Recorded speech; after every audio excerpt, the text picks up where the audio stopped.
Šurmulys su Jėzumi. Kasdienybė su Dievu.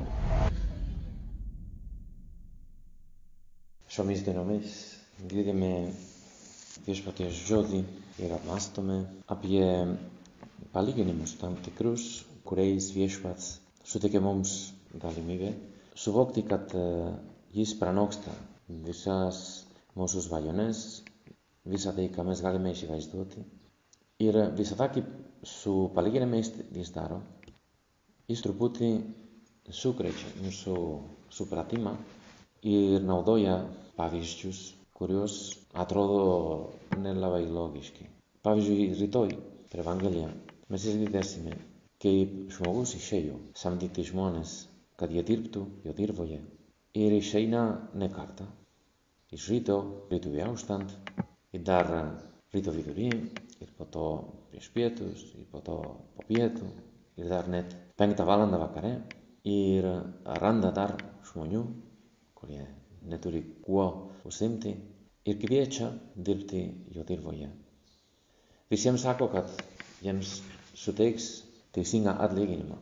Ir tuo būdu jie stoja eilėje pasiimti savo atlyginimą, pradedant nuo tų, kurie vėliau buvo įsidarbinti, baigiant tais, kurie nuo pat ryto dirbo.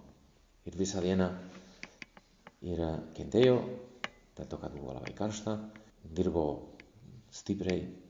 Ir kai pirmieji gauna po denarą, tai jie galvoja, tie, kurie jau iš ryto atėjo dirbti, kad gaus daugiau. Bet gauna tą patį atlyginimą, tokį patį atlyginimą po denarą. Kai kurie sukyla, sako, tu esi neteisingas, ar galvoja, tu esi neteisingas, nes šitie dirbo tik tai valandą, o mes visą dieną čia buvom. Ir tas samdytojas sako, kodėl tu taip galvoji? Ar aš negaliu daryti, ką aš noriu su savo turtu? Imk savo ir eik. Tai aišku, atrodo visiškai neteisinga. Neteisinga, kad žmonės, kurie dirbo 1 valandą, gautų tokį patį atlyginimą, kaip visi, kurie buvo ten jau nuo pat ryto ir kentėjo visą dieną. Bet, kaip sakau, kaip Jėzus kalba palyginimais, visą laiką deda į tą pasakojimą pavyzdį, to, kas atrodo nelogiška. Kam? Kad pritrauktų dėmesį prie tai, kas yra svarbiausia.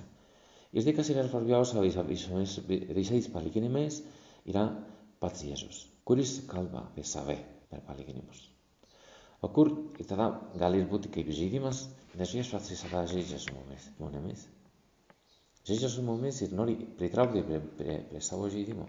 Kad mes iš tikrųjų džiaugsmingai žaistume su juo. Nes jis nori pradžiuginti mus. Kad kovotume su džiaugsmu. Kad gyventume su džiaugsmu. Ir tai, pavyzdžiui, jis sako, dabar kur aš čia pasislėpęs? Aišku, kad gal jūs turite ir vieną ar kitą atsakymą, tą klausimą. Bet atsakymas į tą klausimą iš tikrųjų yra, kad pats atlyginimas yra jis pats. Panašiai kaip žydų tauta net neįsivaizdavo, kad Mesijas bus pats vienatinis Dievo sūnus, nes tai neįmanoma, negalėjo jie įsivaizduoti, o tai pranoksta visas žydų tautos svajones ir šitie, kurie dirba visą dieną, arba 1 valandą, arba 3, arba gauna tokį patį atlyginimą. Viešpats yra mūsų atlyginimas. Mes gausime atlyginimą. Tai, kas yra teisinga, tai, kas jo manimu tai yra teisinga, kad mes gautume patį Dievą, nes jis kitaip nemoka. Visiškai atsiduoda. Jis kaip tarsi ugnikalnis, jis įsiveržia ir kaip neseniai buvo rugpjūtį Italijoje, Sicilijoje, Etna dar kartą. Tas ugnikalnis dar kartą įsiveržia. Ir ten visiems yra, ten Sicilijoje, ten yra tragedija. Kitur gali būti tragedija, bet ten paprastai nėra tragedija. Ten jau yra lavai, yra kanalai, spektaklis beveik. Itāliams tai spektaklis. Mums atrodo, nu jau ugniakalnis, tas kažkur ir, wow, tragedija. Ten gerai, tada neveikia oro uostas, nieko tokio, tada rytoj veiks, nieko tokio. Arba poryt, kokia čia tragedija? Mes džiaugiamės gyvenimu, ne? Ir kad turime tokį spektaklį čia prie savęs. Kad Dievas suteikė mums tokį džiaugsmą. Kitur yra tragedija, o ten ne. Ir tai pranoksta gal ir mūsų mąstymą. Jie nesilygina su kitais, kad ir mes lyginamės. Viešpats daro taip, kad jis žaidžia su mumis. Ir tada jo meilė įsiveržia, kaip ugniakalnis visą laiką. Ir vieną kartą, ir antrą kartą, ir labai dažnai išeina priimti mus, įdarbinti mus į savo dirbą, kad mes būtume vaisingi, kaip jis yra vaisingas, kad mes galėtume irgi parodyti kitiems, kur ta tikra sėkmė, kad nėra tame, kad mes gauname daugiau atlyginimų, kad mes gauname daugiau dėl to, kad mes patys nusipelnėme, o kad visą tai, ką gauname, visą tai, ką turime, yra Dievo gailestingumo, Dievo meilės vaisius. Ir kad tie vaisiai yra jis pats su mumis. Ir kad viešpats nori, kad mes ir taptume irgi, sakykim taip, kabutėse ugniakalniais, kad jo meilė mumise, kurią mes gauname iš jo, irgi įsiveržtų. Ir jūs žinote tikriausiai, kad žemė, kur įsiveržia ugniakalnis, tai yra vaisingesnė už kitas žemės. Duoda daugiau vaisių. Dėl to yra ir žmonės nenori pasitraukti nuo ugniakalnio. Dėl to, kad jie sėja ir auga daugiau, greičiau, geriau, vaisingiau viskas. Ir dėl to kartais ir rizikuoja. Po to kartais kai kurie protestuoja, kad vyriausybė nepadeda. Aišku, tai yra tragedija viskai. Pavyzdžiui, Kanarų salose, kaip buvo. Bet viešpats mus kviečia irgi tapti juo. Ir dėl to, kad atlyginimas visada yra jis pats. Tai mes norime ką nors daryti iš meilės jam, iš meilės kitiems. Atlyginimas jau gavome, kai mes norime mylėti, kai mes norime atsiduoti. Mano manimu, čia yra dar kitas aspektas, yra tas subjektyvus aspektas. Kaip aš priimu atlyginimą? Tai yra kokių džiaugsmų, kokių dėkingumų, kokių įsitikinimų, kad tai yra visiškai nepelnytai. Aš galvoju, tai nemokamai. Nemokamai aš jums duodu, duokit nemokamai, sako Jėzus. Mylėkite, kaip aš jūs mylėjau. Tai pasakė ir apaštalams. Ir vieną ir kitą teiginį. Viešpats mus kviečia. O šventasis Josė Marija sako, kaip reaguotų aklas žmogus, jei staiga atgautų regėjimą. Bet kitiems net į galvą neateina, kad jie turėtų būti dėkingi, jog mato. Mes gavome viešpatį. Mes gavome krikštą. Mes gavome Eucharistiją. Gauname ir kasdien. Paprastai denaras buvo toks atlyginimas už dienos darbą. Kasdienis mūsų duonos duok mums šiandien. Kasdienis mūsų denaras. Mūsų denaras suteik mums, viešpatį, duok mums šiandien. Duok save mums šiandien. Ir tada viešpats nori, kad mes irgi kasdien taptume juo ir taptume ugniakalniu, meilės ugniakalniu. Tiems, kurie yra aplink mus. Viešpatį padėk mums apsidairyti ir atsiduoti visiems savo aplinkos žmonėms. Kaip šventasis Josė Marija rašo kelyje, entuziazmas yra apaštalo dieviškas pamišimas, kurio tau linkiu, ir turi tokius požymius. Alkį bendrauti su mokytoju, nuolatinį rūpinimąsi sielomis, atkaklumą, kurio niekas neįstengia palaužti. Aš noriu fokusuotis į tą nuolatinį rūpinimąsi sielomis. Tai ne tik tai galvoti apie save, apie savo rūpesčius, apie savo užduotis, apie tai, ką aš jau darau, tai ką turiu. Bet viešpats kviečia žiūrėti į kitus, kviesti į kitus į dirbą, įdarbinti kitus į jo darbą. Ir tada mes savo artumu, savo domėjimusi, savo supratingumu, savo pagalbą kitiems, kitų poreikiams, suteiksim žmogišką ir dievišką meilę. Ir viešpats mus kviečia taip daryti, ne tik tai galvoti apie save, rūpintis kitų kūnų ir sielą, rūpintis žmogiškai, rūpintis dieviškai, su dieviška meilė, kūnų ir sielą. Turėjau progą pasikalbėti su žmogumi, kartu su kitais žmonėmis, bet nebuvo vienas, nebuvo dvasinis pokalbis, bet šis žmogus kalbėjo atvirai apie tai, kaip jis sužinojo, kad buvo pakrikštytas, kai jam buvo 1 metai, 2 metai, kai kaimynas jį pakrikštė. Jis to nežinojo iki 30 kiek metų. Tai buvo kaimynas, ne tėtis, ne mama, ne tetulė, ne močiutė. Rūpinosi juo, rūpinosi jo sielą ir pakrikštijo. Tokiomis aplinkybėmis, kad dabar taip paprastai nebus. Bet kaip aš esu pasiruošusi rūpintis kitais, kitų kūnų, kitų sielą. O tai yra, tai kaip kartais kai kurie vadina apaštalavimu, kai kurie evangelizacija, kai kurie meilė artimui, tas pats, draugystė, įvairiai galime pavadinti. Tai kas yra nuolatinė Jėzaus veikla. Viešpatie, padėk mums, kad būtų ir nuolatinis mūsų rūpinimasis sielomis, kūnu, kitų žmonių. Galų gale, kad įsivežtų mūsų meilė ir kuo toliau ir pasiektų. Bet pradedant nuo tų žmonių, kurie gyvena šalia mūsų. Bet també svarbiausia yra suteikti meilę. Popiežius kalbėjo neseniai apie Venezuelos gydytoją, kuris vienu metu ir galvojo, kad jo pašaukimas yra vienuolystė ar kunigystė. Bet tada, kai jis pasiruošęs įstoti į seminariją, įstoti į vienuolių kongregaciją, apsirgo. Negalėjo faktiškai įstoti. Taigi jis suprato, kad Dievas nori, kad jis pasiliktų visuomenėje.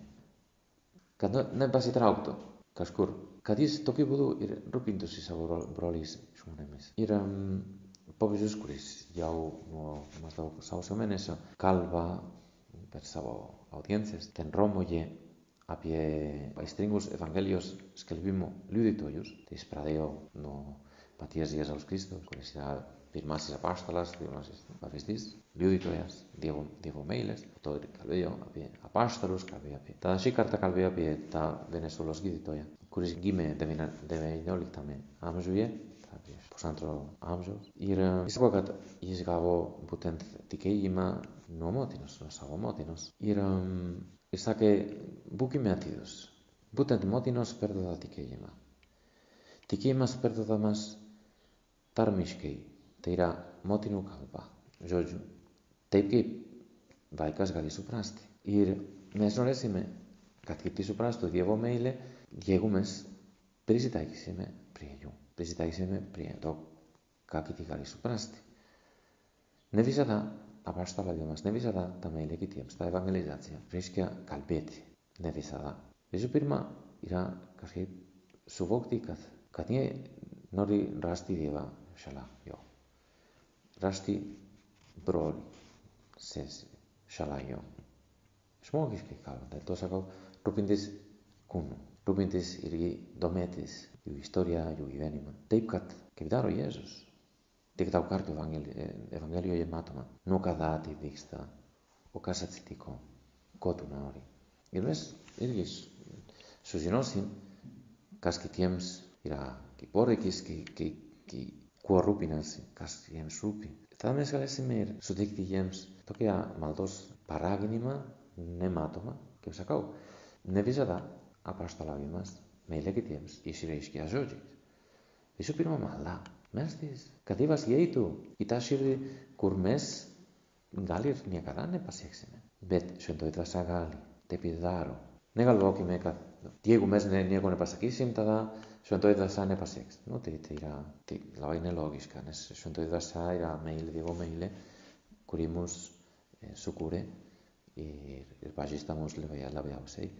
Ir tada myli mus labiausiai ir tada suvokia veidą kaip geriausiai prakalbinti. Prakalbinti, kaip sakau, kartais ir be mūsų žodžių. Bet kartais turėsime kalbėti, dėl to, kad tu klausia, arba dėl to, kad mums atrodo, kad verta gal paguosti, verta ir pasisiūlyti, gal ir melstis, gal ir kitaip, įvairiais būdais. Kaip sakydavo Mantas Kuraitis, kuris yra piligrimų centre čia Kaune, kai jam buvo sakoma, jis paklausė, kaip man melstis, tu bendrauk su viešpačiu, jam buvo sakoma, kaip su draugais. Tada jis buvo paauglys tuo metu, tada su draugais jis bendraudavo keiksmažodžiais. Ir jis pradėjo bendrauti su viešpačiu keiksmažodžiais. Ir tada truputį vėliau buvo, kai tas pats žmogus paklausė, kaip tu bendrauji su tokiu būdu. gal ir truputį kitaip, bet labai gerai, kad tu labai spontaniškai, labai savo žodžiais, savo būdu ir bendrauji su viešpačiu. Bet panašiai bus su žmonėmis.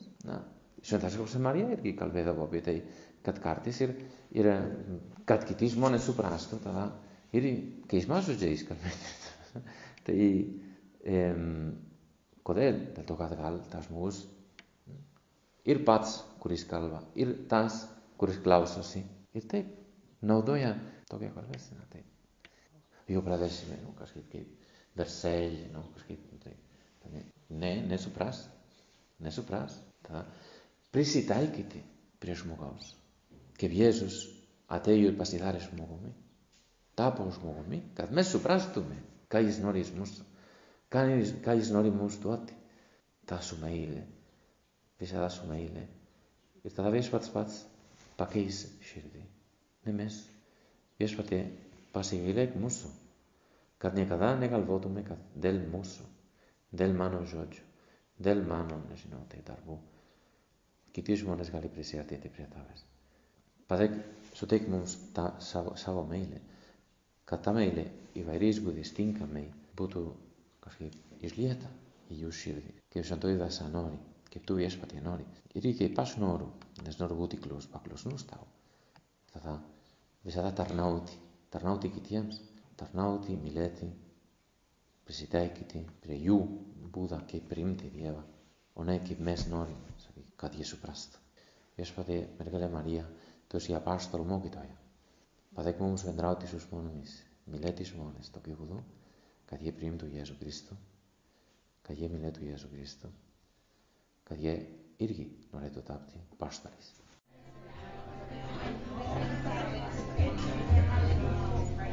Šurmulys su Jėzumi. Kasdienybė su Dievu.